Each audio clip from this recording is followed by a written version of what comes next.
Viewers, welcome back to my another video. আজকে ভিডিওটা তোমার জন্য খুবই গুরুত্বপূর্ণ। ভিডিওটা স্কিপ না করে ফার্স্ট ক্লাস দেখবে, কারণ আজকে ভিডিওটা হচ্ছে এসএসসি জিডি নিয়ে। প্রথমত বলে থাকি যে 2025 সালের যে ভ্যাকান্সিটা বেরোবে অলরেডি এর জন্য ফর্ম ফিল আপ শুরু হয়ে গেছে। এই সেপ্টেম্বর মাসের 5 তারিখ থেকে অক্টোবর মাসের 14 তারিখ পর্যন্ত ফর্ম ফিল আপ চলবে। লাস্ট ডেট হচ্ছে 14 তারিখ। তোমরা অবশ্যই যারা ফর্ম ফিল আপ করনি অবশ্যই ফর্ম ফিল আপ করে নেবে, কারণ পরে যারা ফর্ম ফিল আপ করবে সার্ভার ডাউন থাকলে সমস্যা হতে পারে। তাই টাইম থাকতে থাকতে অবশ্যই ফর্ম ফিল আপ করে নেবে। আর তোমাদের প্রথমত বলি, ফার্স্ট থেকে বলবো, প্রথমে আসি এজ নিয়ে। এটা যেহেতু 2025 সালের ভ্যাকান্সি, যাদের বয়স 1/1/2025 সাল থেকে শুরু হচ্ছে তারাই এই ফর্ম ফিল আপ করার জন্য অ্যাপ্লিকেবল হবে। আর এইটা যাদের জানো ইউআর, যাদের 18 থেকে 23 বছরের মধ্যে বয়স হতে হবে। আর এসসি এসটি থাকলে তাদের 5 বছরের ছাড়, আর ওবিসি থাকলে 3 বছরের ছাড়, সেই বয়স অনুযায়ী।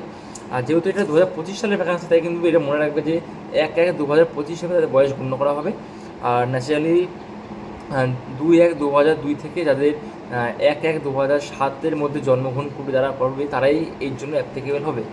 তারপর আসে আস্তে আস্তে এবার আস্তে আস্তে ভ্যাকান্সি থেকে কোনটা কত ভ্যাকান্সি আছে। প্রথমে বলে থাকি BSF, CISF, CRPF, SSB, ITBP, Assam rifle, SSF আর এনসিবি, এই কটা পোস্ট আছে। আর এই কটা পোস্টের মধ্যে প্রত্যেকটা পোস্টে পার্টিকুলার বলতে গেলে এসসিতে টোটাল ভ্যাকান্সি আছে সব মিলিয়ে 5254 আছে, এসটিতে আছে 4021, ওবিসিতে আছে 7747, ইডাব্লিউএস কোটায় আছে 3496, আর ইউআরএ আছে 15094টা। টোটাল ভ্যাকান্সি আছে সব মিলিয়ে বলতে গেলে 35,612টা। আর ফিমেল অ্যাড করার পর 39,000 সামথিং, 39,481 মতন টোটাল ভ্যাকান্সিটা খুব একটা খারাপ না, ভালো ভ্যাকান্সি আছে। আর কার কত হাইট লাগতে পারে, এবার তোমার কম বেশি সবাই জানো যে ছেলেদের ক্ষেত্রে যাদের ইউআর নর্মালি তাদের হাইট লাগে 170 সেন্টিমিটার, আর যারা এসটি থাকবে তাদের হাইট লাগে 162.5, আর যারা ফিমেল তাদের হাইট লাগে হচ্ছে 157, আর যারা হচ্ছে এসটি তাদের হাইট লাগে 150। এটা সবাই কম বেশি জানো। এই হাইটে তাদের মেজারমেন্ট হবে। প্রথমে হয় এক্সাম হবে হচ্ছে টোটাল 160 মার্কের। এখন একটা প্রশ্নের জন্য 2 মার্কস করে থাকে, তাই জিকেতে 20 নাম্বার, জিআইতে 20 নাম্বার, ম্যাথে 20 নাম্বার, ইংলিশ বা হিন্দি যেটা চুজ করবে সেটা 20 নাম্বার করে থাকে। টোটাল হচ্ছে 80 নাম্বার এক্সাম হবে। 80 ইন্টু করলে 160 নাম্বার। 4টে ভুল করলে কাটা যাবে হচ্ছে, এক একটা প্রশ্নের জন্য 0.50 করে কাটবে। 4টে ভুল করলে 2 নাম্বার কাটা যাবে, নেগেটিভ আছে অবশ্যই। আর এবারের কাটা যেহেতু মাঠে রেখেছে 80তে, এবার পরের বছরে একটু হাই কাটা যাবে। এই বছরের ভিডিওটা পরে ভিডিও করবো, আমি আগে বলি নোটিফিকেশন নিয়ে বলি কী কী আছে না আছে। আর মোটামুটি মানে আমাদের ওয়েস্ট বেঙ্গলে ইস্টার্ন জোনের মধ্যে সেন্টার পড়বে, শিলিগুড়ি পড়বে, কলকাতাতে পড়বে, এইসব জায়গায় যাদের এক্সাম সেন্টার পড়বে। আর যারা এখনও ফর্ম ফিল আপ করেনি অবশ্যই তারা ফর্মটা ফিল আপ করে নেবে, কারণ পরে হলে সমস্যা হতে পারে। আর কম বেশি যেগুলো বললাম এগুলো হচ্ছে টোটাল ভ্যাকান্সির মধ্যে পড়ে। আর তোমাদের যে এক্সামটা হবে, তোমাদের এক্সাম 13টা ল্যাঙ্গুয়েজে এক্সাম হবে।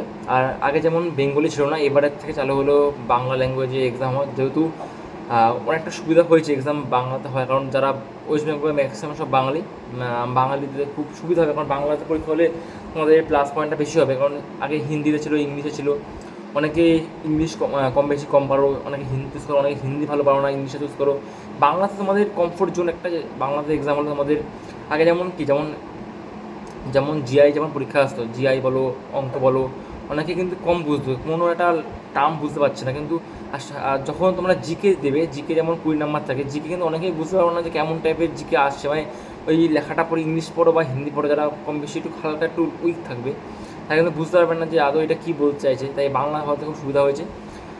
13টা ল্যাঙ্গুয়েজ থাকবে, বাংলা তো থাকছেই। আর এবার সবাই অলরেডি এক্সাম দিয়ে ফেলেছো, অলরেডি কাট অফ বেরিয়ে গেছে। কার কত নাম্বার হলো অবশ্যই কমেন্ট করে জানাবে, কারা কারা মাঠে ডাক পেলে না পেলে, আর কার মাঠ কোথায় পড়ছে অবশ্যই আমার কমেন্ট করে জানাবে। এই মাঠ নিয়ে অবশ্যই একটা ভিডিও বানাবো খুব শিগগিরই। সামনে যেহেতু মাঠ আছে, অলরেডি মাঠ নিয়ে একটা ভিডিও আসবে।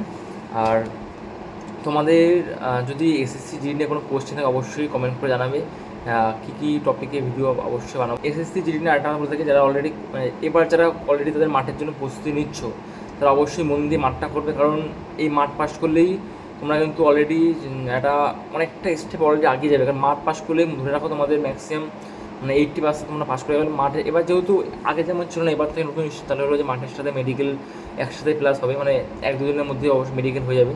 এটা যেমন আগে ছিল না, আগে যেমন মাঠ পাস হওয়ার পর আবার একটা কাট আপ বেরোতো আবার মেডিকেলের জন্য। এবার যেহেতু একবার ফাইনাল কাট আপ অলরেডি বেরিয়ে গেছে মেডিকেলের জন্য, তাই তোমরা অবশ্যই একবারে প্রস্তুতি নেবে মাঠ আর মেডিকেলের জন্য।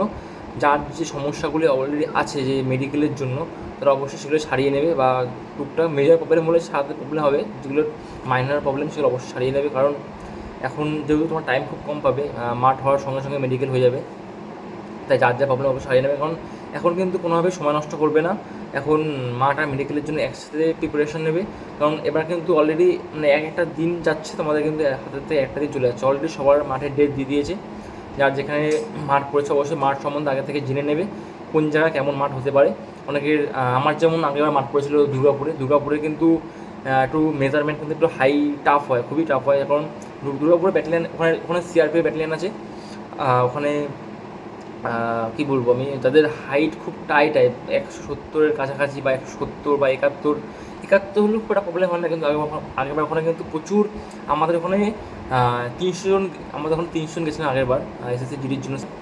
দুর্গাপুর 1, দুর্গাপুর 2, ওখানে দুটো মাঠ আছে, মাঠ রোডেই হবে ওখানে, আমি যেটা জানি, আমি এখানে অলরেডি ওখানে গেছিলাম। ওখানে কিন্তু মেজারমেন্ট খুব টাফ করে, কারণ যাদের হাইট 171 আছে তাদেরও ফেল করে দিচ্ছে, কারণ তাদের ওখানে মেজারমেন্ট কিন্তু খুবই টাফ করছিল, হাইট প্লাস বুক। 300 জনের মধ্যে আমাদের ওখানে 170 জন হাইট প্লাস বুকে ফেল করেছে। 170 জন মানে ফার্স্টে মেজারমেন্টে ফেল করে গেছে, দৌড়েছে মাত্র 130 জন, তার মধ্যে অলরেডি অনেকে ফেল করেছি। তাই তোমরা অবশ্যই বুঝে নেবে কোন জায়গা কেমন মাঠ হতে পারে। তাদের মাঠ পড়েছে উত্তর দিনাজপুরে, আমার একটা বন্ধু একবার পড়েছিল, একজন অনেকেই পড়েছিল। সেখানে মেজারমেন্ট অতটা টাফ হয় না যাদের ওখানে এটা শুনেছি, কোনো জায়গায় টাফ হলে কোনো জায়গায় ইজি হবেই। ওখানে তাদের হাইট 169 পয়েন্ট সামথিং থাকছে, তাদের পাস করে দিচ্ছে। আর কিছু ধরো অনেক সময় হয় না যে 24 মিনিট টাইম হয়ে গেল, 24 মিনিট টাইমের পরও সামথিং কিছু মানে টাইম হয়ে যাচ্ছে, তাও পাস করে দিচ্ছে। কোনো জায়গায় পার্টিকুলার টাইমে মানে ভিজা মেরে দিচ্ছে, বা পার্টিকুলার টাইমেই তাদের শেষ করে দিচ্ছে। তাই এক এক জায়গায় এখন মাঠে, আমি কৃষ্ণনগর মাঠে তুলেছি, কৃষ্ণনগরে আমার বিএসএফের ট্রেসম্যান মাঠ ছিল, ওখানে মাঠটা 400 মিটার ট্র্যাক আছে, ওখানে ট্র্যাক সুন্দর। তারপর আমি ওখানে যে আরটা আছে মুর্শিদাবাদের রোশনবাগ, ওখানে তুলেছিলাম। ওখানে হচ্ছে রাস্তায় মাঠ হবে, ওখানে রাস্তার মানে ওখানে যেমন গোল সার্কেল নেই, ওখানে যেমন রাস্তা তেরাবাঁকা রাস্তা তেমন সেই লেভেলে, মানে এক এক জায়গায় এরকম। জিডি মাঠটা ম্যাক্সিমাম সব রাস্তাতেই হয়, মাঠ খুব, কৃষ্ণনগরে মাঠ আছে এটুকু আমি জানি। আর দুর্গাপুরেও মাঠ নেই, দুর্গাপুরের রাস্তা, মুর্শিদাবাদেও রাস্তা। এবার আমি বেশ আগে আছে কল্যাণীতে, আমাদের বাড়ির কাছেই হয়, কল্যাণী তো রাস্তার উপর। ওখানে যেমন 2.5 কিলোমিটার যেতে হবে, 2.5 কিলোমিটার আসতে হবে, ওইটা খুব টাফ জিনিস। কারণ আড়াই এটা একটু টাফ হয়ে যায়, কারণ যেখানে সাইকেল থাকবে সেখানে একটু সুবিধা হয়, আড়াই যাওয়া আড়াই আসা। একের জনের কাছে এরকম। আমি মাঠ নিয়ে অবশ্যই পরে একটা ভিডিও বানাবো। আর তোমরা অলরেডি বুঝতে পারছো যে কী কী নোটিফিকেশান কী কী বলে দিয়েছে না বলে দিয়েছে। তোমরা অবশ্যই ফর্ম ফিল আপটা করে নেবে। আর যার সমস্যা প্রবলেম অবশ্যই কমেন্ট করে জানাবে। আর যাদের মেডিকেলের জন্য যারা অলরেডি যারা অলরেডি মাঠ করবে, অবশ্যই মেডিকেলে যারা চান্স পাবে, অবশ্যই তারা সেই জায়গাগুলো সব ক্লিয়ার করে নেবে, কার কোন জায়গায় প্রবলেম আছে না আছে। অবশ্যই মাঠটা ভালো করে করো, মাঠ পাস করতেই হবে। দেখা হচ্ছে পরবর্তী ভিডিওতে। জয় হিন্দ, বন্দে মাতরম।